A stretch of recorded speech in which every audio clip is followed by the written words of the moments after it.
COP26. COP26. We're just weeks away now from COP26.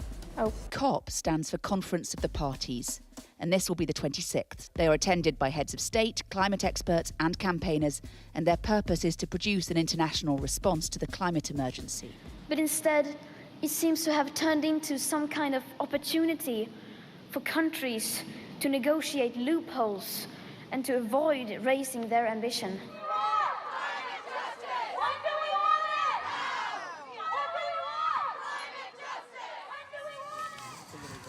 How you doing, Brian? I'm starting to get cold. My name is Brian Champ. I go by he, him. I went to school for engineering, ended up doing computer programming. That's basically what I do for a living, but it's not what keeps me going, really.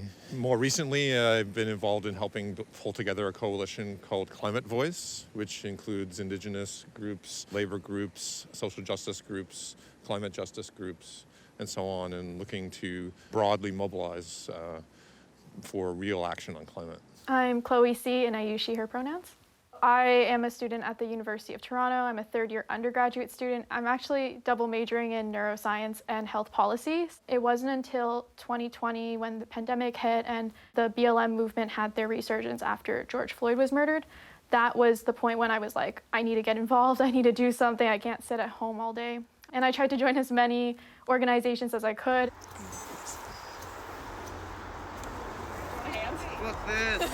So my name is Siegfried Hemming. I also go by Sig or Ziggy, whatever you feel like. He, they, allegedly. I'm sort of a constant piece of performance art. I like to think of myself that way. I think it's fun. So I'm a co-organizer with Fridays for Future Toronto. We're a youth-led group, grassroots movement that was started by Greta Thunberg. It's a bunch of youth from either high school or university, and we get together, we host rallies, marches, workshops, and our goal is just to uplift youth voices and marginalized voices and to get climate justice. You know, the Glasgow conference, we have to remember back in the summer of 2021, basically we had the IPCC came out with a report that called Code Red for Humanity, basically saying we need to take drastic action as soon as possible if we hope to solve this crisis. So we were approached by Brian Champ to join the new coalition that he wanted to start. And everybody was eager to do something. And so I think it was just one of those things where it was beyond pastime for this kind of a coalition to come together. While individuals can do what we can in our given socio-economic realities, it is not enough. We need our government to step up and take action now.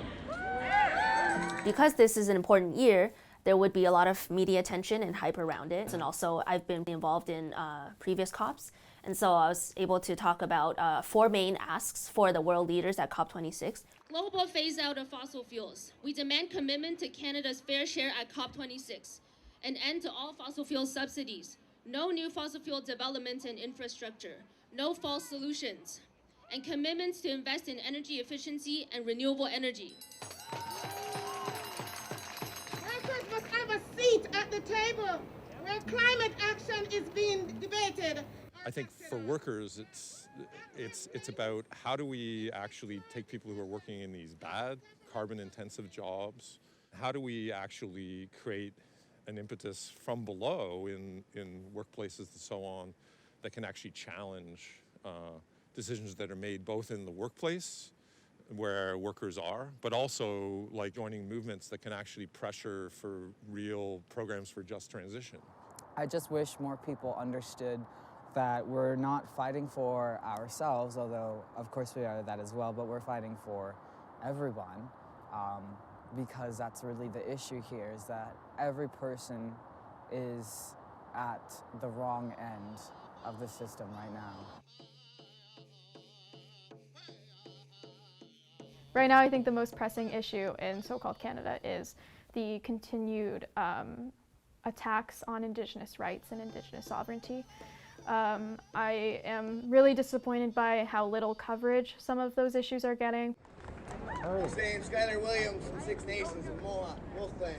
I'm really grateful to be here today. particularly like the Coastal GasLink pipeline, which is a pipeline that the Wet'suwet'en Nation are opposing. And so if you can't get boots on the ground out on the Inta, out in Wet'suwet'en, then you know you need to be on these streets, you need to be on those railroads, you need to be on every bit of colonial infrastructure that we can do to make sure that their voices are amplified.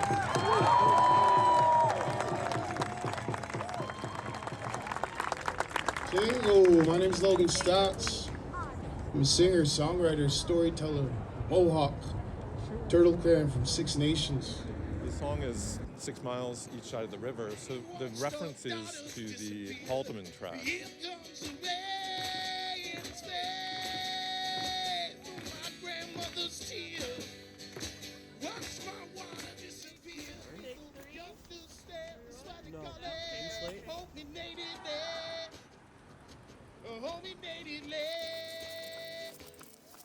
You guys like my hat? It's okay. It's only okay. Who wants to take care of B camera? I got her. Awesome. Is this recording right now, girl? Come on. Adelaide documentary, bank protest, Slate Take 1. 6 miles each side of the river. 6 miles each side of the river, sending shivers down your spine.